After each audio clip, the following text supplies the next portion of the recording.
Franchement cette année, je le sens bien, je vois pas pourquoi je crierais ou je parlerais mal ou je m'énerverais en parlant d'un film.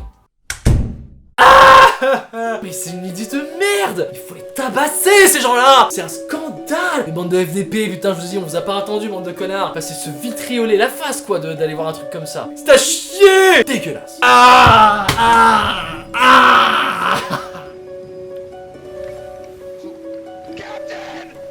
Yeah, yeah?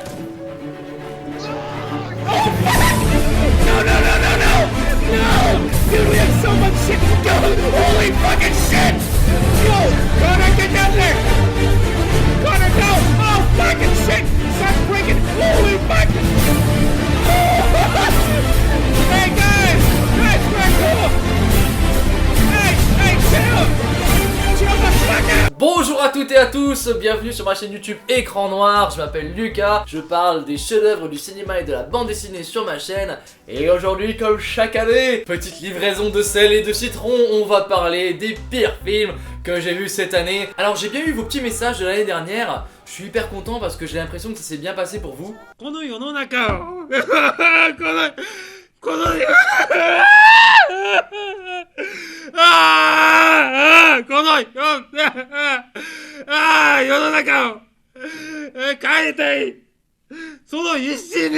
Ah franchement on se marre quand même chaque année, ça vous fait un petit peu mal au cul parce que je vais parler de films que vous avez bien aimés. Mais chaque année je suis hyper content de faire cette vidéo, je trouve qu'on se marre bien, ça me fait vraiment plaisir de vous présenter ces films là. Et puis aussi comme ça que vous preniez en compte un petit peu ce que moi je n'aime pas dans le cinéma. Cette vidéo elle fait suite au top film de l'année 2019, je vous invite également à le voir, je mettrai le lien juste là-haut, vous pourrez cliquer dessus. Alors subtilité incroyable les amis, je vais pas faire tout comme tous les ans, tous les cassos qui sont obligés de dire c'est un top subjectif, ce n'est que mon avis personnel. Pauvre conne.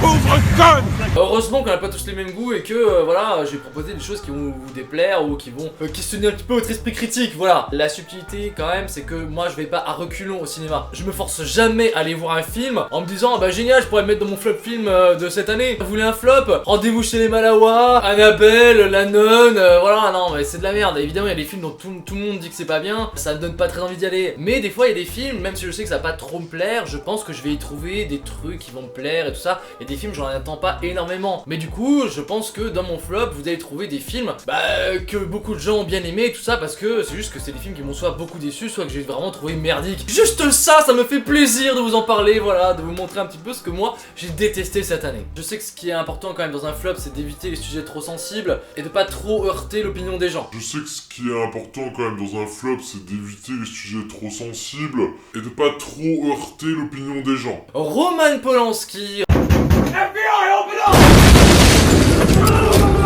Roman Polanski, tiens donc. Bah ouais les gars, on parle de cinéma, si vous aimez bien le cinéma, c'est quand même un élément assez important de cette année de cinéma, Roman Polanski, donc ça me paraît difficile de l'oublier. Je sais qu'on en a beaucoup parlé, mais bon, si vous vous intéressez à ce que je fais, je vais quand même aussi vous donner mon avis sur la question, parce que je pense avoir un avis assez développé et assez tranché sur le truc. Moi je trouve ça assez fascinant qu'il y ait encore des gens qui acceptent de travailler avec Roman Polanski. Moi je suis pour un boycott total de Polanski. Mais vraiment cette idée-là, que des acteurs puissent être sur un plateau de tournage avec Roman Polanski qui est un violeur avéré, comment le matin tu peux arriver dans une journée de travail et serrer la main de ce mec là en disant bon allez super, on va créer des choses artistiques ensemble, comment je fais, où est-ce que je me place, et je parle des acteurs, des techniciens et tout ça, tous les gens, les producteurs. Comment tu peux bosser avec quelqu'un dont tu sais qu'il a violé une personne? Enfin je trouve que c'est un manque de respect mais total pour la victime. Que l'histoire efface tout, c'est aussi la question que ça pose. Moi ça me pose vraiment un problème que les gens aillent voir les films de Roman Polanski. Roman Polanski a fait des films assez incroyables dans sa carrière. Rosemary's Baby, Le Pianiste, Chinatown, oui c'était un très grand réalisateur. Mais à partir du moment où on a appris que ce mec-là avait violé quelqu'un, pour moi, sa carrière devrait être terminée. Enfin, c'est quelqu'un qui devrait être totalement ostracisé. On va pas brûler ses films et empêcher les gens de les voir, les films qu'il a déjà fait. Mais les artistes ont cette espèce d'aura d'invulnérabilité. On n'a pas le droit de les toucher, on n'a pas le droit de les attaquer parce qu'ils jouissent d'une certaine renommée. J'adore quand Blanche Gardin, elle disait « Ah oui, non, mon boulanger, c'est un violeur, mais il fait une bonne baguette. » C'est parce que c'est une icône, ce mec-là, que vous n'osez pas y toucher. Chaque être humain est au même niveau que l'autre. Il peut pas y avoir de niveau dans le traitement d'une personne à l'autre. Vous serez plus tolérant avec quelqu'un parce qu'il a accompli plus de choses dans un domaine artistique. Mais c'est une énorme blague. C'est pas possible, c'est d'un tel cynisme. Quand vous allez dans une salle de cinéma voir un film de Roman Polanski, mais vous avez forcément ça en tête. Vous savez que le mec c'était un violeur. Et je parle de Roman Polanski parce que c'était une grosse histoire, mais je fous tout le monde dedans, hein. Kevin Spacey, un acteur que j'adorais, bah c'est un salaud. C'est un salaud Kevin Spacey, ça empêche pas que ça a été un grand acteur. Mais c'est quelqu'un qui devrait totalement arrêter sa carrière. Bon, Bertrand Cantat, c'est pas du cinéma, mais c'est pareil. Bertrand Cantat, il a fait sa peine de prison, voilà, il a peut-être payé sa dette à la société, mais c'est quelqu'un qui devrait être plus mis en lumière, c'est quelqu'un qui devrait plus faire de concerts. Je comprends pas qu'on puisse aller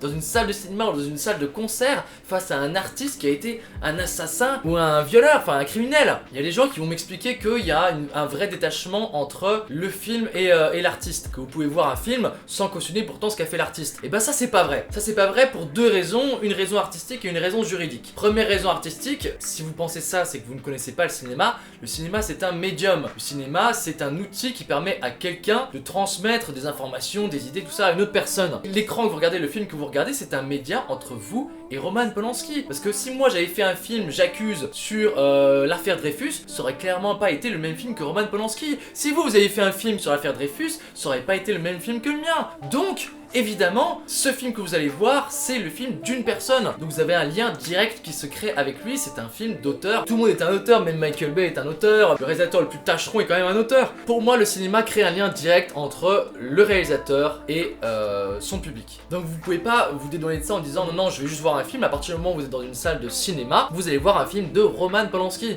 Alors, pas à chaque fois que vous êtes dans une salle de cinéma, vous allez voir un film de Polanski. Mais si vous êtes allé voir un film de Polanski, pour moi, il y a un lien direct qui est fait avec le réalisateur. Vous êtes là pour avoir un moment, à passer un moment un peu intime avec lui. Voilà. Donc ça, c'est la base du cinéma pour moi qui exclut totalement le fait qu'on puisse se détacher, l'œuvre d'un artiste. Mais il y a aussi un argument tout à fait juridique qui s'appelle le droit d'auteur. Quand vous payez une place de cinéma, il y a une partie des revenus qui revient à Polanski. Et en ça, vous cautionnez Polanski, puisque c'est quelqu'un qui vous permet de faire vivre dans son art, vous influencez sa vie. À partir du moment où vous allez voir un film de Polanski et que vous payez pour ça, vous donnez de l'argent à Polanski. C'est comme un gouvernement qui va s'indigner qu'il y ait des décapitations qui sont faites en Arabie Saoudite, mais qui vont vendre des armes à l'Arabie Saoudite. Voilà. À partir du moment où vous entretenez des relations avec eux, bah, vous avez un lien direct avec lui. Pour moi, c'est du cynisme total, c'est du cynisme absolu. Donc oui, je vous le dis, si vous allez voir un film de Roman Polanski, vous cautionnez Roman Polanski. Vous cautionnez le fait qu'il puisse être un artiste tout en ayant violé quelqu'un. Je ne comprends pas comment on peut avoir un autre raisonnement. Alors vous me direz hein, si vraiment vous avez un avis différent. Pour moi, par respect pour les victimes, à partir du moment où quelqu'un a été signalé comme un prédateur, quelqu'un qui a fait des choses terribles dans sa vie,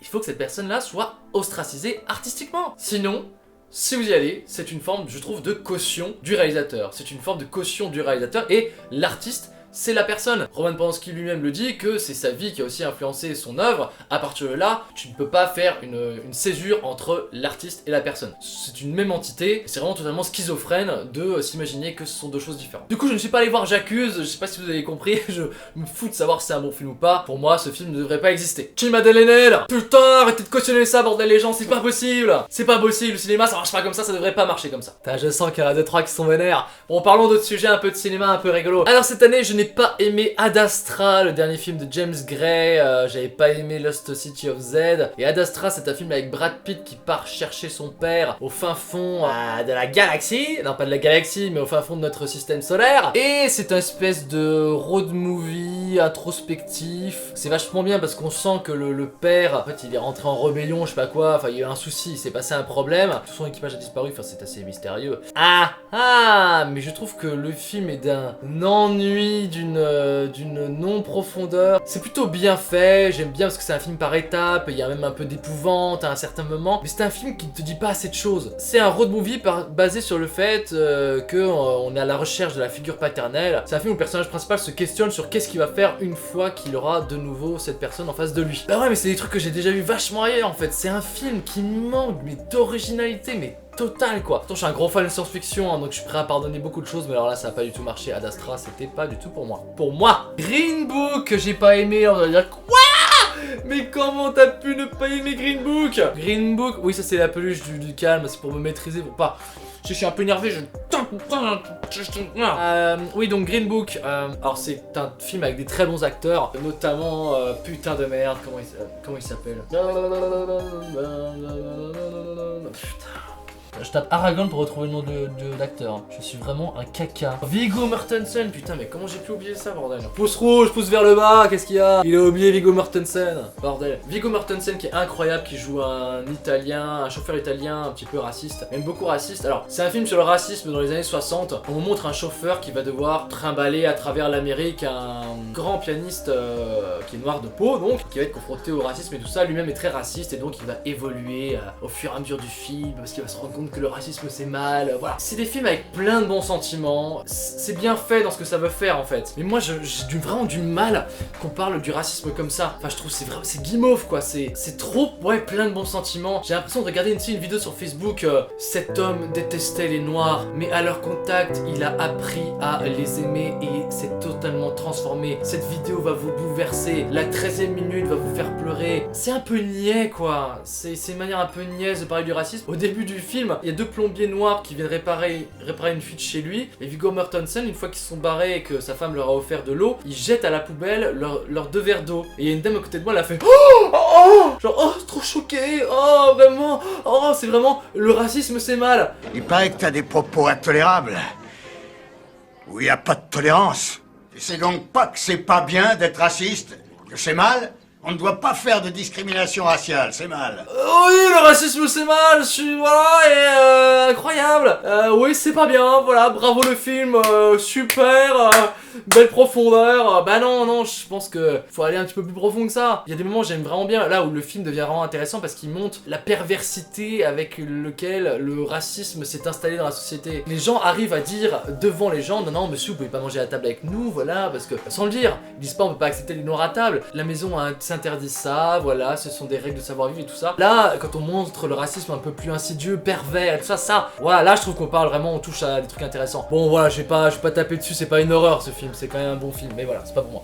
Enculé de ta race! Brightburn, c'est un film sur un enfant super-héros qui en fait est un super vilain. Le pitch est trop cool, c'est vraiment Superman revisité, c'est des fermiers qui recueillent un enfant qui s'est écrasé, un extraterrestre, hein. C'est un enfant extraterrestre qui s'est écrasé dans leur jardin et ils vont l'élever comme leur fils et en fait ça se révèle être un gros monstre, un gros psychopathe. Ce qui est dommage c'est que le film prend une direction totalement inintéressante. C'est une direction qui dit en fait l'enfant il était méchant depuis le début. Alors que non, ce qui est trop cool c'est de montrer que un gamin avec des grands pouvoirs, quand il arrive dans l'adolescence, évidemment il va faire des conneries avec ses pouvoirs, il va faire des conneries qui vont transformer la situation de manière un petit peu irréversible, catastrophique, alors qu'on l'avait pas vu venir. Moi j'aurais eu des pouvoirs comme les siens, j'aurais fait des conneries c'est sûr, voilà. Et vraiment ça peut aller de mal en pis, ça peut être une situation totalement dramatique. Mais non là c'est juste la facilité, en fait il était très méchant depuis le début, bon totalement inintéressant. Je parle de ce truc là parce que c'est pas très intéressant comme film, mais ça me fait penser à un super comics que j'aime beaucoup, ça s'appelle Superman Red Son. Alors c'est un comics qui imagine Superman, donc Clark Kent, qui s'est écrasé quand il était bébé, non pas en Amérique, mais en pleine Union soviétique. Il est élevé par une famille de fermiers ukrainiens et il va devenir un symbole du communisme, il va aider le communisme à conquérir le monde et tout ça, il va même devenir président de l'URSS, enfin c'est un gros délire. Et à la place de son S sur son torse, il a le marteau et la faucille. Trop stylé.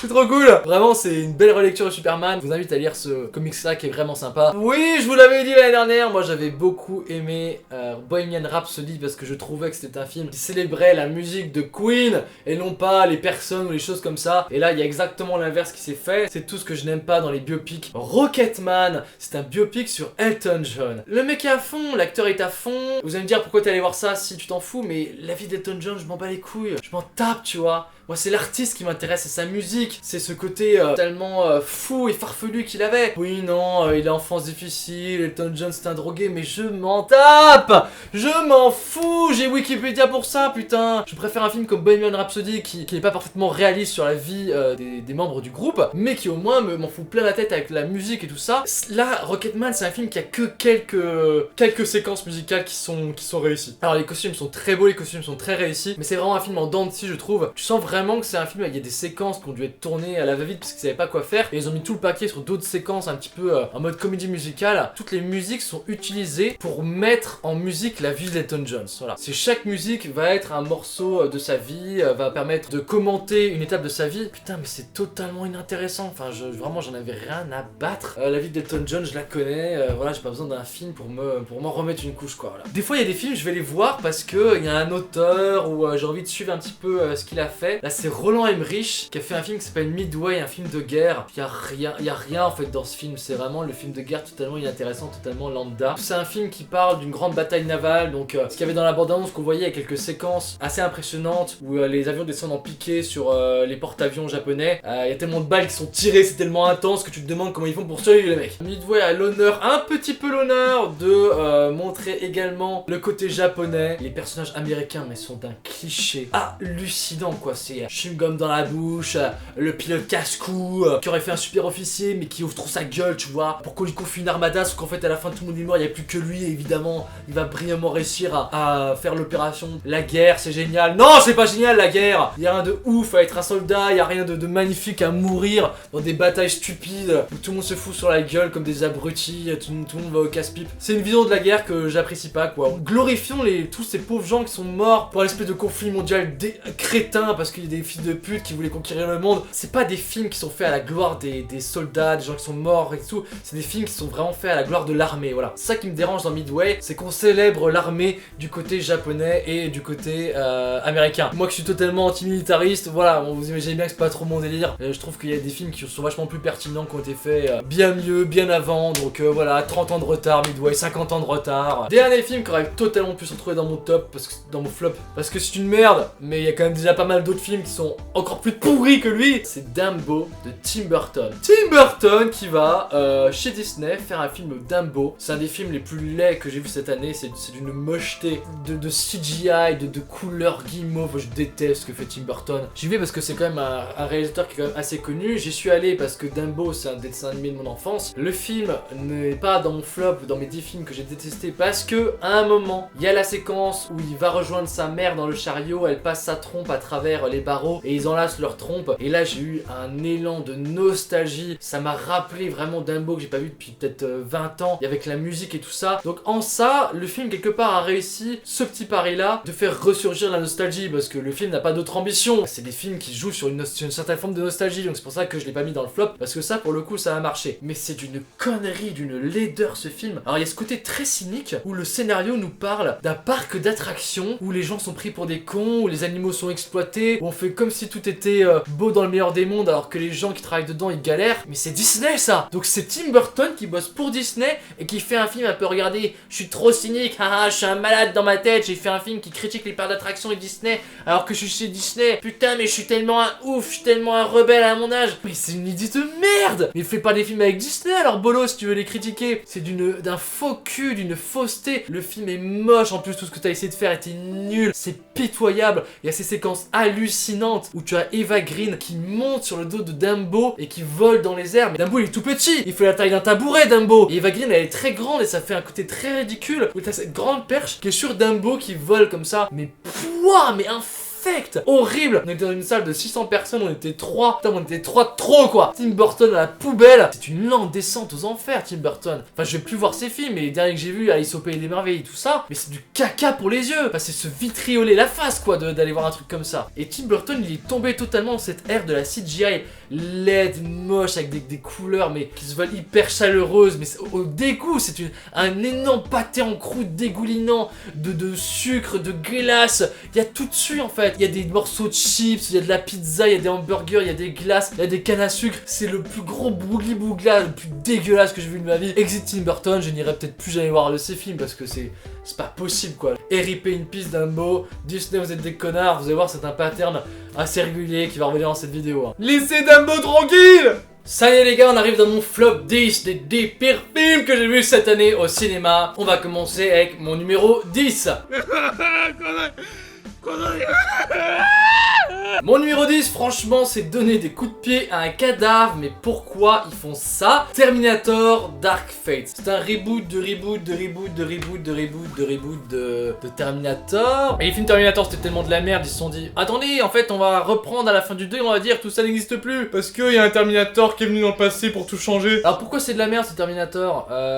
Pourquoi? Parce que... Pourquoi je suis allé le voir quand même? Parce que c'est quand même une bonne question. Je m'étais déjà infligé Terminator Genesis. Bon, après, j'aime beaucoup Terminator. Terminator, donc il y a peut-être ça qui m'a poussé. Et quand j'avais vu le trailer, il y avait ce nouveau personnage, la nana qui est mi-cyborg, mi-humaine. Je trouvais que c'était un personnage assez badass. Je trouvais qu'elle a l'air de bien tabasser et ça m'a plu. Je me suis dit, ok, peut-être qu'ils vont redonner un nouveau souffle à Terminator. Et la bande-annonce se présentait un petit peu comme ça. Regardez, on fait revenir Sarah Connor. On a fait des conneries, mais on va proposer une nouvelle vision de Terminator. On va reprendre les choses sérieusement. Bah c'était vraiment pas bien. C'était horrible même. Il y a quand même dans ce film ce truc totalement hallucinant du Terminator repenti. Au début du film, il y a John Connor qui se fait buter. Voilà. Quand il est gamin, en fait, c'est pas un spoil. Ouais, il se fait tuer. Ça commence, il se fait buter. Boum, voilà. Et ce Terminator là qui l'a buté, en fait, il se rend compte que ce qu'il a fait c'était pas bien. Évidemment, la série Terminator a très longtemps et très souvent établi que les Terminators avaient une personnalité, ce qui est un sujet passionnant, mais ce qui n'a aucun sens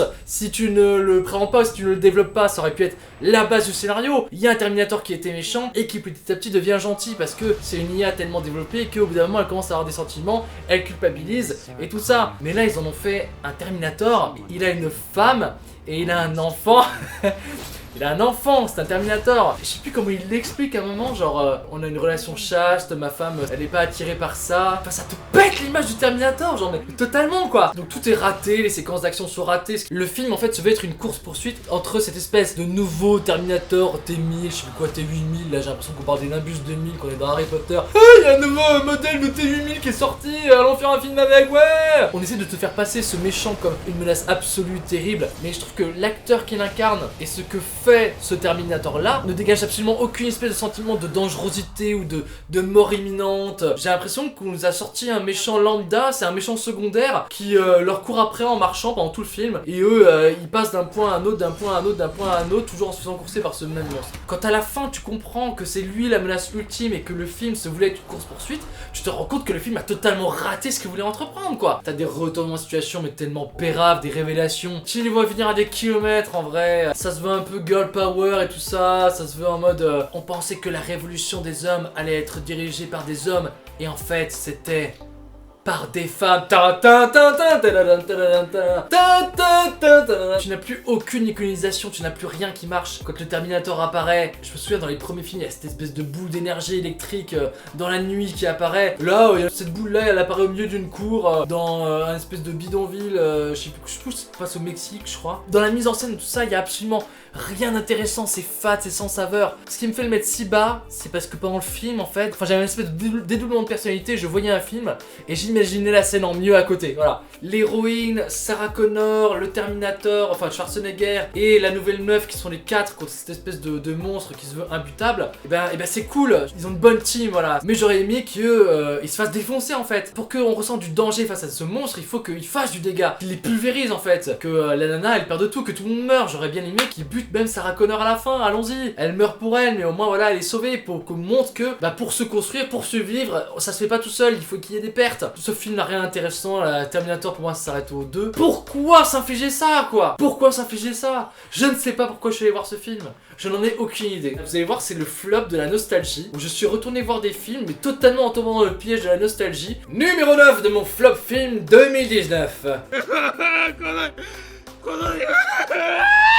Il y a 2 ans, j'étais déjà allé voir la première partie de ce film. Par honnêteté intellectuelle, je suis allé voir la suite. Ça, chapitre 2. En fait, ce que j'avais dit à l'époque, il y a 2 ans, dans ma critique de ça, qui s'était retrouvé 10ème, je crois, de mon flop, et ben la suite connaît exactement les mêmes problèmes en pire. C'est-à-dire que le film a tellement cartonné que les mecs ont laissé un petit peu carte blanche au réalisateur pour faire ce qu'il voulait. Il a fait un film très très long, très très chiant, qui a vraiment tous les défauts empirés du premier film. Je vais le redire, moi j'aime beaucoup le téléfilm qui avait été fait dans les années 80. On jouait vachement bien sur le côté malsain du clown qui du coup virait dans la dangerosité. Là, dans ces 2 films, c'est juste que les clowns qui font peur, ça cartonne sur internet. On surabuse de cette figure du clown pour faire des scènes totalement pseudo-effrayantes. Il y a Jessica Chastain dans le film quand même, voilà, c'est un petit peu poussé à aller voir. Au début, le film commence sur une scène totalement hallucinante où il y a Xavier Dolan qui fait un caméo, où ce sont 2 jeunes gens qui à une fête se font tabasser. Ils se font tabasser parce qu'ils sont ostensiblement gays. Et du coup, cette scène, tu te dis, ah ok, ça montre un côté un petit peu malsain de la ville, ça montre un côté un petit peu pervers. Et ces mecs là se font casser la gueule, il y en a un qui tombe dans le fleuve et en fait, je sais pas pourquoi, ça n'a aucun rapport avec ce qui s'est passé pendant la séquence de 20 minutes d'avant où ils se faisaient emmerder parce qu'ils étaient gays. D'un coup le mec sort du fleuve et il y a le clown de ça qui arrive,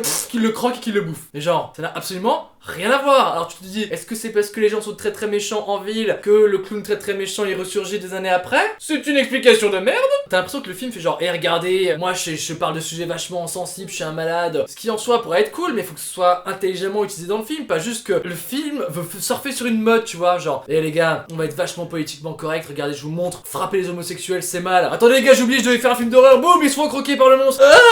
Il y a absolument aucun lien entre les deux, ça n'a pas de sens, mec, pourquoi tu me parles de ça? Enfin, très très chelou, très bizarre, très nul, très raté. En comparant le téléfilm et ce film-là, on reprend toutes les mêmes scènes, à chaque fois, elles sont totalement mieux dans le téléfilm, beaucoup plus réussi. Il y a ce truc totalement hallucinant, nul et pourri que je déteste, c'est de faire un film à placard. C'est-à-dire qu'on prend un personnage, on lui fait vivre une scène, on prend un autre personnage, on lui fait vivre une autre scène, et les personnages, je vous jure, ils ont cette réflexion totalement conne à un moment de dire, il faut qu'on se sépare et que chacun retrouve l'objet de son enfance pour retrouver sa mémoire. Et le film veut se justifier pitoyablement en faisant dire à un de ses personnages, bah non les gars, si on se sépare, c'est comme dans un film d'horreur, on va tous y passer. Oui, mais c'est important parce que si on est ensemble, ça ne marchera pas. Ah, ça ne marchera pas si on est ensemble. C'est nul, c'est pourri comme idée, c'est ni fait ni à faire, putain, c'est de la merde. Et donc on va avoir ce film hyper long, hyper chiant, où comme dans le premier opus, on voit un personnage, il va vivre un moment un petit peu traumatisant avec le clown, ce qui va absolument rien lui faire. On va voir un autre personnage, il va vivre un autre élément traumatisant avec le clown, ce qui n'aura absolument aucune conséquence. On va reprendre un autre personnage, il va vivre un élément traumatisant avec le clown, ce qui n'aura absolument aucun intérêt.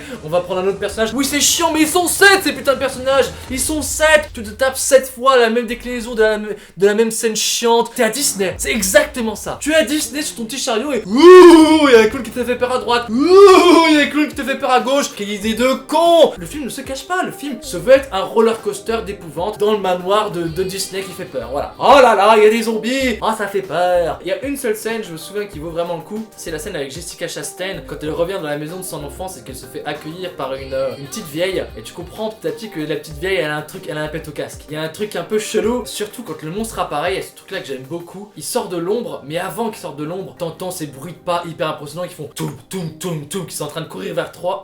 T'as vraiment cette montée de tension qui arrive parce que tu l'entends arriver avant même de le voir. Et quand il surgit, c'est hyper impressionnant, ça marche très bien. L'œuvre de Stephen King et le thé du film à la fin part dans un délire un petit peu extraterrestre et tout ça. Là, tu sens que le film assume pas du tout quoi. C'est un espèce de mélange entre le clown et l'extraterrestre. C'est pourri. Enfin, c'est un gag. L'autre scène qui est assez mémorable, c'est un très bon montage. Ils sont dans un resto chinois et ils trouvent des mots dans des petits beignets qu'il faut craquer et ils essayent de faire une phrase avec. Et le montage et la tension montent jusqu'à ce que tu te rendes compte en fait qu'il manque un élément. Bah, c'est vraiment bien foutu. Après la scène part dans une espèce de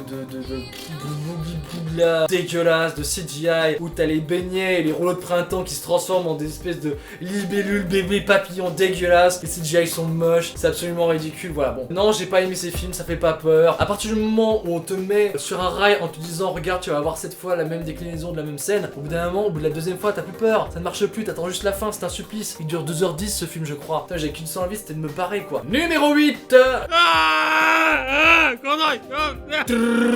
Numéro 8. Mon numéro 8, alors Xavier Dolan a sorti un très bon film cette année, je vous invite à aller voir mon top film de l'année 2019, mais il a également sorti un film pérave, et s'il les a sortis la même année, c'est parce que ce film là dont je vais vous parler, Ma vie avec John F. Donovan, a mis tellement de temps à sortir, il a eu des telles galères de post-production. Écoutez, moi quand je suis allé voir, je savais pas qu'il y avait eu tant de galères pour la post-production, tout ça. C'est son premier film qu'il a fait en Amérique, c'est un film avec Jon Snow, comment il s'appelle, Kit Harington. Juste, c'est un film foiré en fait, c'est pas bien, c'est juste un film sans fond. Ça parle d'un acteur qui n'arrive pas à assumer sa sexualité. Jusqu'à aujourd'hui, j'ai essayé de me remémorer le film, j'avais complètement oublié que le film parlait de l'homosexualité refoulée de Kit Harington, tellement ça m'est passé à l'ouest. En fait, c'est un peu une parodie de Xavier Dolan, c'est un peu une parodie de ce qu'il fait, c'est une parodie de lui-même. Tout ce qui est subtil dans ces autres films, y a rien qui marche là. Xavier Dolan, il aime beaucoup utiliser la musique d'une certaine époque, une certaine, j'ai envie de dire ancienneté, ça marchait très bien dans Mommy, on ne change pas. Mais là, il utilise que des musiques un petit peu modernes, il nous balance du Adele parce que ça y est, il a réalisé un clip de Adele.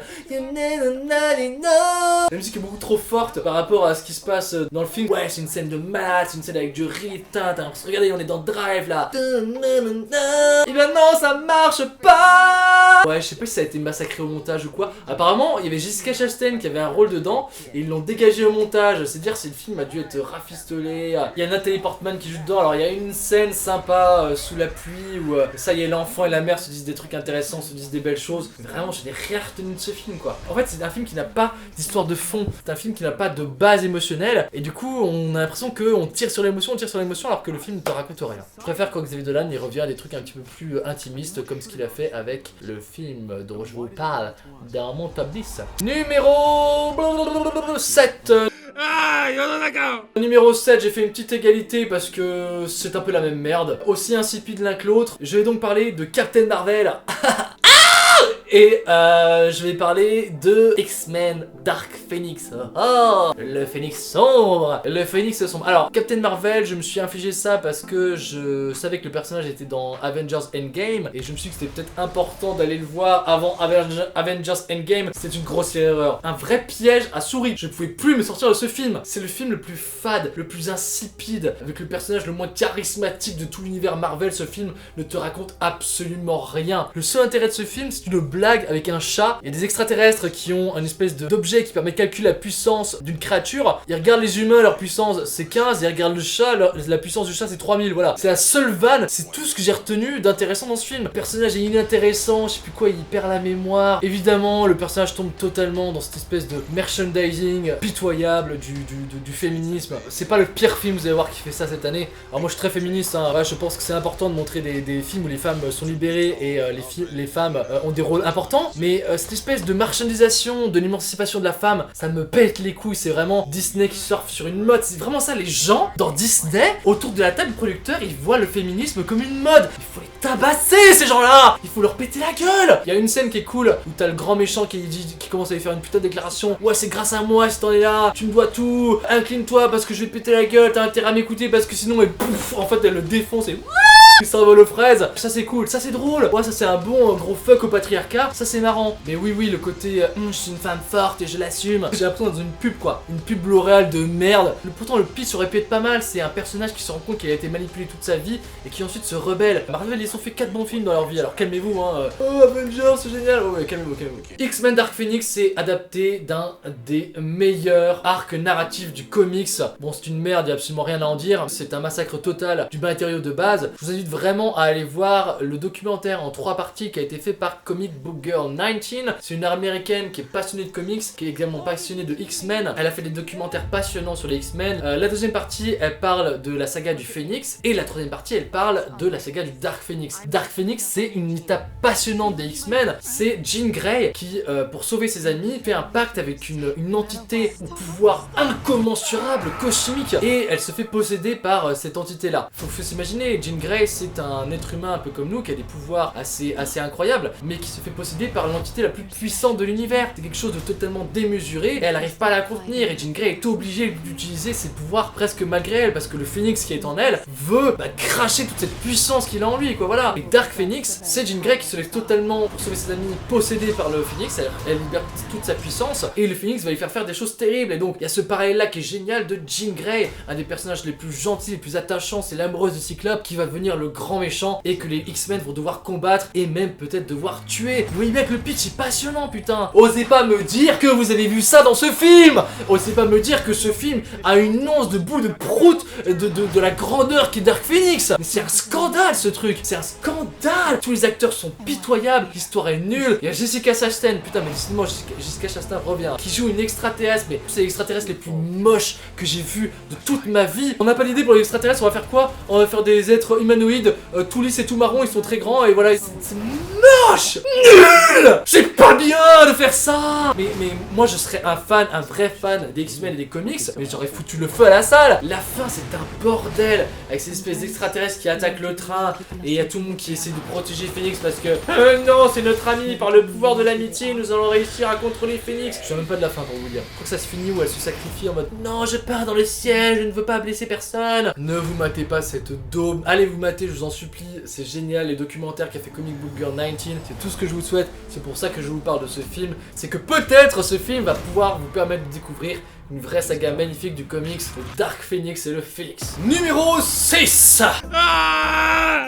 Numéro 6, c'est le film Us de Jordan. Pile ou face, pile je gagne, face tu perds, putain on a tous perdu, c'était pas bien. C'est un film qui a beaucoup de bonnes intentions je crois, mais c'est un film qui ne marche pas du tout. Jordan Peele c'est celui qui a fait Get Out, tout le monde n'en pouvait plus, Get Out, ah, c'est le meilleur film de tous les temps, c'est un film absolument incroyable, c'est le film d'épouvante le plus incroyable du siècle. Moi je le trouve assez quelconque Get Out, je le trouve ouais tout à fait lambda, c'était pas un mauvais film, mais je trouve que dans Get Out, l'humour marchait, il y avait ce subtil mélange à des moments bien dosés entre humour et film d'épouvante. Ça ne marche pas du tout dans ce film là. Ou alors c'est beaucoup trop surexploité, c'est trop utilisé, il y a trop d'humour qui viennent péter le délire à chaque fois. Il y a vraiment plein de blagues qui tombent à l'eau. Je vois que le film essaie de me faire rire et ça marche pas du tout. Je vais quand même dire ce qui m'a plu dans ce film parce que tout n'est pas à jeter. La première scène est absolument géniale, absolument terrifiante. Ça m'a réveillé des hantises en moi. Mais vraiment je me dis mais si le film est comme ça je suis mort. Mais RIP in peace moi-même, je suis décédé. C'est fini pour Wham. Le film va me tuer. Il va me tuer. Mon cœur se serait arrêté. C'est une gamine qui a une fête foraine dans les années 70 et en fait elle rentre et elle se perd dans une galerie des miroirs, une galerie des glaces. C'est un endroit où il y a des miroirs de partout et tout ça. Rien que de vous en parler j'ai encore des frissons. Elle se perd et d'un coup elle entend... Il y a quelqu'un qui siffle et elle commence à avoir trop peur et moi j'étais au bout de ma vie.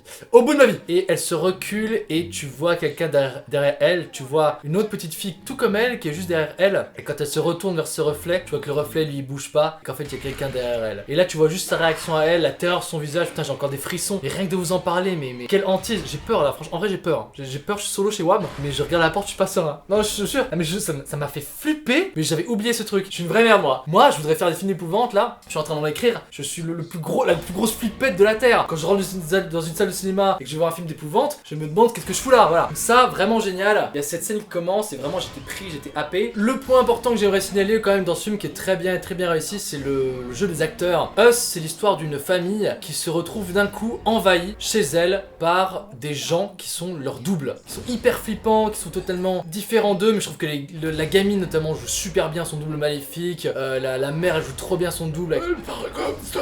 Il parle comme ça, c'est absolument terrifiant. Mais je trouve que le film, oui, va trop dans le côté un peu qui se veut un peu rigolo et va trop dans le what the fuck. Le pitch est cool, mais ça va trop loin. Tu attends un petit peu les retournements de situation à l'avance. Ça n'est pas vraiment flippant en fait, comme ça aurait pu l'être. C'est un film qui a des bonnes imageries, mais des fois en plus il tombe un petit peu dans le malaisant sans le vouloir en fait. Ça devient un petit peu ridicule. Le délire final, c'est compliqué quoi. Ça me paraît difficile d'y adhérer ou d'y croire. Mais je pense que c'est un film qui aurait dû se recentrer plus sur ce délire là, juste ce côté flippant, chez toi débarque t'es double et ça aurait vraiment pu être quelque chose d'exceptionnel parce que le pitch de base, c'est pour ça que je suis allé le voir, est vraiment ultra flippant. Je trouve que c'est un film d'horreur assez classique avec des jumpscares assez classiques, au bout d'un moment t'as compris le truc quoi. Numéro 5. Mon numéro 5, c'est Brooklyn Affairs de Edward Norton. J'adore Edward Norton, je trouve que c'est un acteur super. Il s'est lancé, il s'est dit allez je me chauffe, je vais faire un film, je vais réaliser mon propre film, je serai réalisateur et acteur.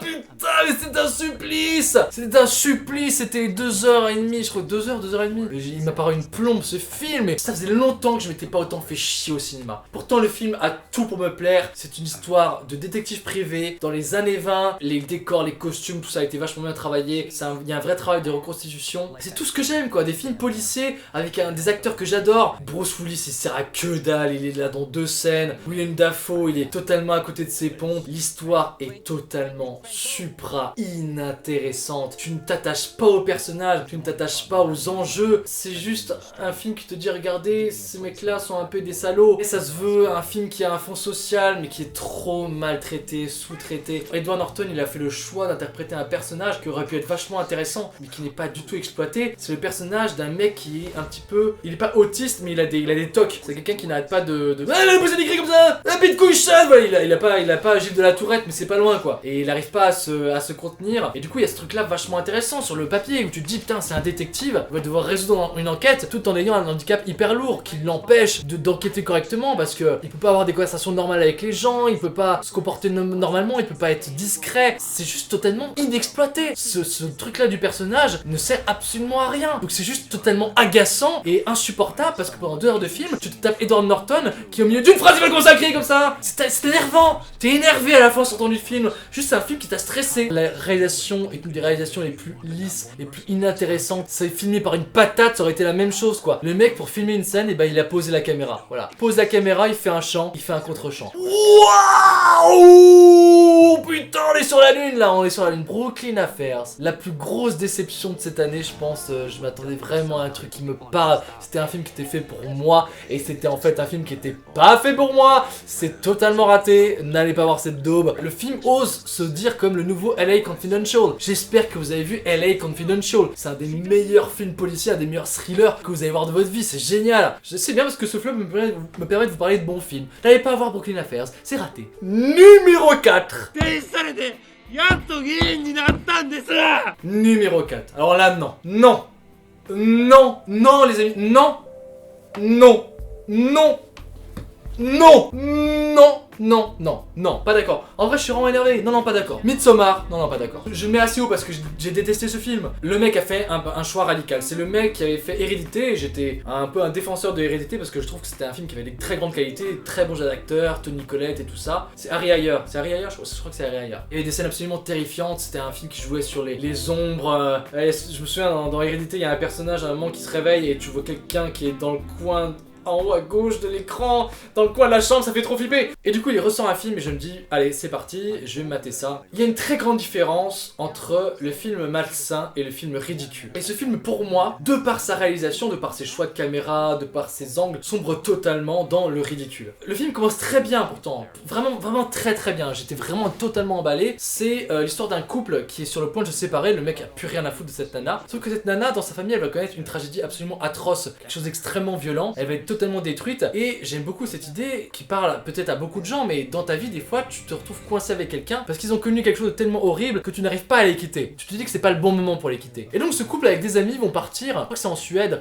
dans un endroit où il ne fait jamais nuit. Putain, je suis trop innovant, regardez, je fais un film d'épouvante qui se passe de jour, mais waouh, mais fallait tellement oser, je suis tellement créatif, intelligent, donc tout le film se passe de jour. Bah super, nickel. Ce que ça apporte, ça vous me le redirez. Le travail sur le jour est totalement sous-exploité. Mais je trouve que c'est un film qui veut surfer sur la vague du malsain et du bizarre. Mais c'est juste ridicule en fait. C'est totalement ridicule. Le film n'a tellement rien à te raconter d'effrayant ou de perturbant que t'as une scène extrêmement violente, extrêmement trash qui arrive très très vite dans le film. C'est des personnes qui sont dans une communauté hippie, qui ont des rites un petit peu glauques et chelous, et quand on leur monte un de ces rites au bout du 2e jour, mais putain, mais t'as qu'une seule envie, c'est de leur dire mais barrez-vous en courant. Il y en a 2 qui font des personnages qui sont là en mode oh non, c'est horrible, mais barrez-vous si vous trouvez ça horrible. Ça n'a aucun, vous êtes pas coincé. Il y a des voitures, tirez-vous, ça n'a aucune logique que vous restiez là à cet instant T. Cette scène a été mise là que pour choquer le spectateur le plus rapidement dans le film. Pour moi, la logique aurait voulu que cette scène arrive vers la fin. Mais non, on vous le montre direct, c'est complètement con. On te fait croire que les personnages y rêvent parce qu'ils ont un intérêt un petit peu scientifique pour la chose. Ils veulent écrire une thèse dessus. Putain, mais c'est d'une connerie. Le malaisant dans ce film est à base de poils de pubis dans la tarte et de règles dans le verre. C'est tout. Oh, regardez, oh, c'est bizarre. Oh, c'est perturbant, c'est malsain. Oh, elle a mis ses règles dans son verre à lui. Ses règles, les règles menstruelles, hein, voilà. Le film se veut malsain pour toi, mais ne veut pas renvoyer le côté malsain à ses personnages. Il y a des personnages qui disparaissent au fur et à mesure, et personne ne se pose de questions. Il y a un moment où ils sont plus que 4, il y en a déjà 2 qui sont partis, ils entendent un cri dans la forêt au loin. Qu'est-ce que c'est? Oh, c'est vrai que ça n'a aucun rapport avec le fait que Bobby est disparu depuis 2 jours.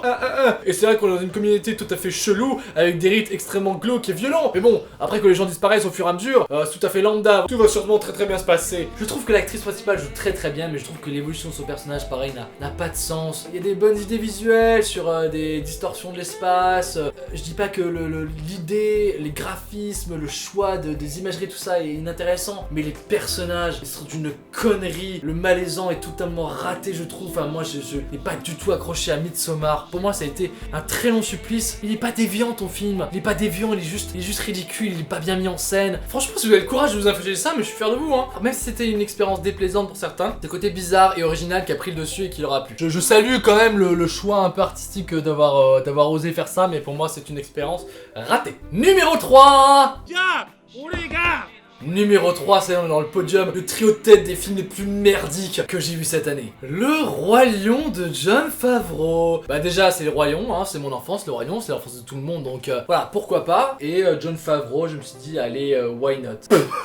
T'as l'impression d'être sous LSD en fait ce film, t'as l'impression d'être totalement sous LSD. Donc ils ont pris le pari de refaire le Roi Lion en version extrêmement réaliste. À l'époque, quand ils avaient créé le Roi Lion en dessin animé, les gens ne pensaient pas que l'anthropomorphisme, donc dessiner des animaux avec des expressions humaines, ça allait marcher. Mais c'est ça qui fait toute la saveur du Roi Lion. Ça permet de créer des trucs extrêmement comiques, extrêmement tristes, d'avoir des vraies expressions hyper bien travaillées sur le visage des animaux. Mais là, c'est des animaux qui parlent quoi. Ça ne marche pas du tout. Donc tu perds absolument toutes les expressions faciales, toutes les expressions de tristesse. Là, la mise en scène dans le film ne vient absolument pas rattraper tout ça. C'est très beau, mais c'est très beau 2 secondes. Et je vais même vous dire, c'est juste ridicule. Parce que c'est tellement réaliste que ça en devient presque chelou et bizarre. Quand t'as tout le monde qui vient acclamer la naissance de Simba, et bah t'as le crocodile qui est à côté de l'autruche, et ça fait juste chelou. T'as un putain de crocodile qui se prosterne à côté d'une autruche, et tu te demandes pourquoi le crocodile, et bah il bouffe pas l'autruche. T'as cette espèce de rassemblement d'animaux, t'as l'impression d'être dans une secte en fait. Tu perds toute la magie que crée l'animation. Timon et Pumba, comme leurs personnages ne sont plus du tout cartoonesques, ils ne dégagent plus rien à l'image, ça s'est remplacé par des espèces de vieilles vannes, ça devient les 2 comiques pourris qui font vanne sur vanne sur vanne sur vanne, mais c'est bidon. Tout ce qui est rajouté dans ce film est totalement inintéressant. On peut enlever mais 1 heure du film qui ne sert absolument à rien. Toutes les musiques sont hachées, mais menues, soyez prêtes, totalement ratées. T'as plus du tout, bah oui, le côté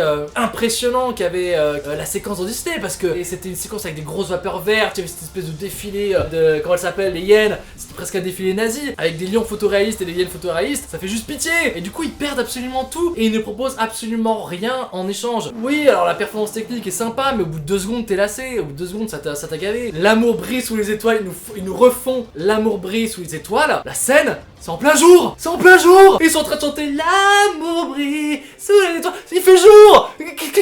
Où est-ce qu'ils sont foirés les gars? Ils ont pas écouté la chanson, ils ont pas vu le film d'origine. Et je suis désolé, Elton John en VO c'est Can You Feel the Love Tonight? Et c'est pas Today! Ça n'a vraiment aucun sens, c'est un espèce de truc trop chelou où ils sont en pleine savane, en pleine journée, l'amour brille sous les étoiles. Et c'est complètement con! Dans Aladdin, ils font ce rêve bleu et le ciel il est tout rouge. Ouais, c'est le fou rire! C'est le fou rire, ça ne marche pas! C'est vraiment, tu te dis, mais les gars n'ont rien compris quoi. C'est la ressucée extrême pour moi, le Roi Lion. C'est te dire, regardez, on va refaire un nouveau film avec des autres moyens, mais le film n'a pas été pensé pour ça. Le film n'a pas été conçu pour ça. Donc, soit tu proposes un film très différent qui met en avant le photoréalisme, soit tu arrêtes! Tu fais pas ça! Laissez-nous tranquilles, putain, laissez-nous avec les dessins animés de notre enfance. Je sais pas combien il a fait de milliards ce petit fils de pute de Roi Lion. Moi, les Disney, c'est terminé. Je me souviens de toutes ces séquences incroyables quand je voudrais déjà être roi, où il y a des espèces de piles d'animaux qui se font, il y a des colonnes, où il y a les hippopotames qui sont sur le dos des autruches, qui sont sur le dos des crocodiles, qui sont sur le dos des éléphants, et il y a Simba qui est en haut, au milieu des fleurs et tout ça. Bah là, Simba en fait il galope au milieu d'un troupeau. Voilà, il galope et il passe entre les pattes des animaux. Mais tu perds tout, tu perds l'intensité, tu perds la drôlerie, tu perds tout ce qui fait le charme de l'animation quoi. Ils se sont dit on va faire du pognon. Ah oui, c'est vrai que adapter un film animé en réel, ça marche pas. On est dans la merde. Et bah tant pis les gars, on va le faire quand même, voilà, on va le faire quand même. Je suis outré qu'ils aient osé refaire le Roi Lion, voilà. Parce que ce film maintenant existe. Et quelque part ce film gâche le Roi Lion de notre enfance. Mais pour moi il y a qu'un seul Roi Lion. Et bah là non, ça devient une tâche ineffaçable. Tu peux pas revenir en arrière. Le fait que ce film cartonne, ça ne peut que pousser Disney dans leur délire de ne pas se réinventer, de reproposer les mêmes merdes, des photocopies de photocopies de photocopies. Dans 20 ans ils vont nous faire un remake du Roi Lion. Ah oui. Alors c'est un remake en animation, du remake en synthèse du film original. À chier. C'est à chier. Numéro 2. Voilà qu'il nous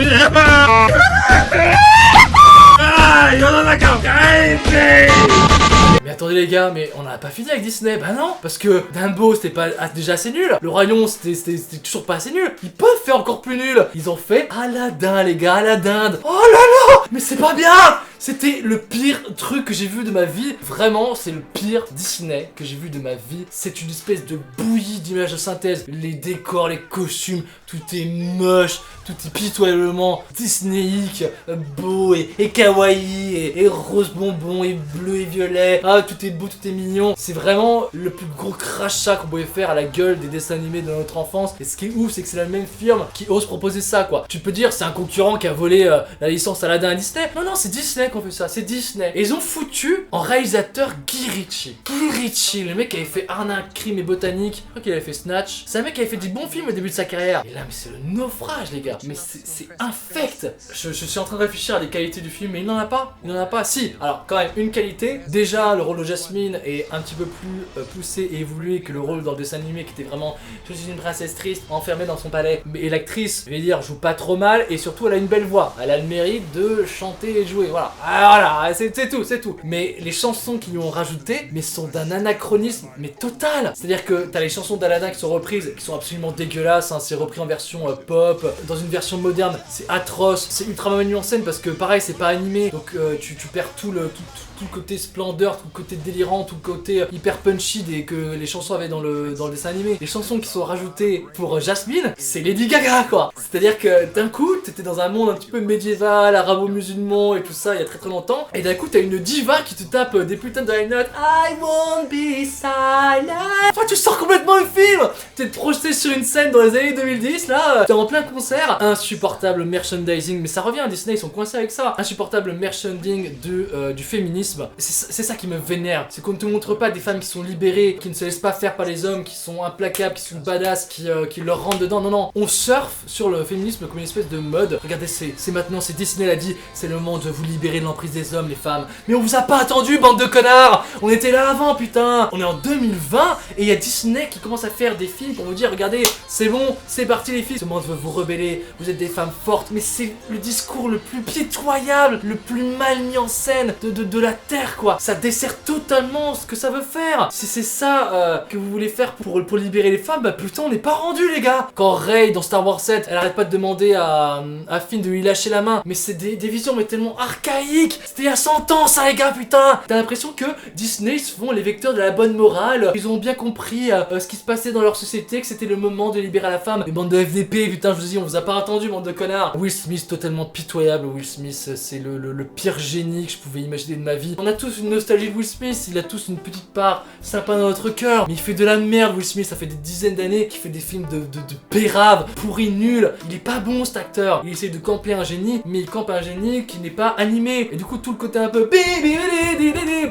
hyper sympa, hyper fun, hyper catchy, hyper intense du génie, bah tu le perds. Et c'est remplacé par quoi, ça? C'est remplacé par des séquences de beatbox. Le génie, pendant la chanson Je suis ton meilleur ami, il te tape un beatbox, mais c'est pitoyable. C'est pas Aladdin. Je me suis jeté par terre à ce moment-là, je dis non. Je me cachais derrière le siège de mon voisin, je voulais pas voir ça. Ah oui, oh putain, j'ai fait oublier de vous parler de ça. Jafar et Iago. Jafar. Mais l'acteur qui l'interprète est totalement à côté de la plaque. Déjà, il est trop jeune par rapport à l'acteur qui aurait dû interpréter Jafar. Mais comme Disney fait que des films pour les gamins, et ben ils se sont dit on va foutre un mec qui a 20 ans pour interpréter Jafar. Et c'est vraiment genre je suis méchant. Oh, j'aimerais être encore plus méchant en devenant un génie. Et je parle avec une voix de méchant comme ça. Et Iago, bah Iago, il est plus animé. Iago, il a plus tout ce côté cartoon. Donc c'est quoi Iago? C'est juste un perroquet gaga, comme un perroquet de pirate qui connaît 3 mots et qui a balancé 3 punchlines de merde pendant tout le film. Il sert juste à un moment à se faire transformer en perroquet géant pour poursuivre Aladdin. On en est là. C'est-à-dire que les mecs ont réussi à déécrire des personnages. Ce film est une entreprise de déconstruction, de destruction massive. Il n'a absolument aucun intérêt. Voilà.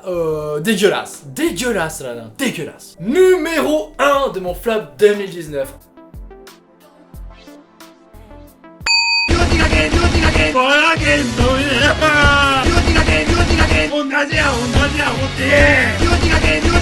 On arrive à l'escroquerie du siècle. C'est le film le plus infâme, mais par sa nullité, sa médiocrité. Mais c'est pitoyable d'avoir osé sortir Glass. M. Night Shyamalan, il est perdu, ce mec. C'est un mec qui a fait des films incroyables, mais ce qui me rend ouf et ce qui me fait encore plus mal, et c'est pour ça que j'en mets ce film si haut, c'est parce que ce mec a osé détruire la plus grande œuvre de sa vie. Incassable, c'est un des films de super-héros les plus immenses qu'on peut connaître. C'est un des meilleurs films de Bruce Willis. C'est un film qui avait des vraies vraie mise en scène, des vraies séquences bien pensées, un méchant absolument incroyable, des rebondissements, une ambiance, un traitement du super-héros qui est absolument sublime. Et le mec nous a sorti Split et Glass. Monsieur Chiant a décidé de créer un Shyamalan Cinematic Universe. Plusieurs films qu'on n'imaginait pas se retrouvent en fait dans le même univers et donc qui croisent Incassable et comment ça s'appelle, et Split. C'est un croisement qui amène à la plus grosse daube de cette année. C'est un film à se suicider d'ennui. Une des réalisations les plus plates, les plus inintéressantes que j'ai vues de ma life. Ça commence de manière un petit peu intéressante. Tu sens qu'il va y avoir une confrontation entre la Bête et Bruce Willis. C'est évacué en 2-2, les mecs qui sont internés en 30 secondes et le film passe 1h30 dans ce putain d'asile psychiatrique où t'as une connasse qui essaye de te faire comprendre à toi spectateur et à ces personnages là qui ne sont pas des super-héros mais qui se prennent pour des super-héros et qui se prennent tellement pour les super-héros qu'ils ont développé des aptitudes un petit peu exceptionnelles. Le pitch est intéressant mais au bout de 2 secondes t'as compris bordel. Au bout de 2 secondes t'as fait le tour du truc. Elle te parle de ça, elle parle de ça à un autre personnage, elle les prend à part dans une pièce en leur disant vous vous prenez pour un super-héros mais vous n'êtes pas un super-héros. Après t'as le fils de Bruce Willis qui revient dans son bureau, elle explique pendant 2 heures votre père il se prend pour un super-héros mais en fait ce n'est pas un super-héros, c'est ça pendant 1h30, c'est chiant à mourir. Il y a aucune espèce de développement de personnages, ils sont enfermés les personnages dans des cellules, c'est d'une connerie, d'une bêtise. La cellule de James McAvoy, qui est donc la Bête, qui a des changements de personnalité, c'est une cellule où dès qu'il devient agressif, il y a des flashs, et les flashs font que il redevient gentil. Il a des coussins, putain mais faut pas être un putain de génie, tu prends ton connard de coussin, tu te le fous sur la gueule comme ça, et puis tu cours et tu évites les flashs. Mais putain mais les gars, j'ai pas fait maths sup pour découvrir ça. Tout est absolument aberrant, débile, complètement con. C'est vraiment le film qui te dit ouais, je vais vous montrer les super-héros comme vous les avez jamais vus. C'est une relecture totale des super-héros. Mais arrête, tout ce que t'arrives à faire, c'est de faire un combat pitoyable. Le combat de la fin, ça se passe sur un putain de parking. T'as 3 pélos qui se prennent pour les super-héros, qui se foutent des vieilles tatanes sur la gueule. Je vous spoil, mais j'en ai rien à foutre. Ça te brise les mythes, ça te brise ce que tu avais aimé. La faiblesse du super-héros qui est interprété par Bruce Willis, c'est qu'il craint l'eau, il devient totalement faible dans l'eau. Le mec meurt en se faisant noyer dans une flaque. Dans une putain de flaque. On m'a jamais pissé autant à la gueule quoi. C'est tellement ridicule que ça vire ouais au côté un peu pitoyable. À un moment il y a ce plan qui se veut un peu émouvant, un peu terrible où Mr. Glass qui a donc des os de verre, il tombe de sa chaise et le plan est misérable. Misérable, c'est vraiment le mec tombe et ça fait non c'est attendez, j'ai pas bien fait. Ma chute n'était pas aussi pitoyable que ce que vous renvoie le film, c'est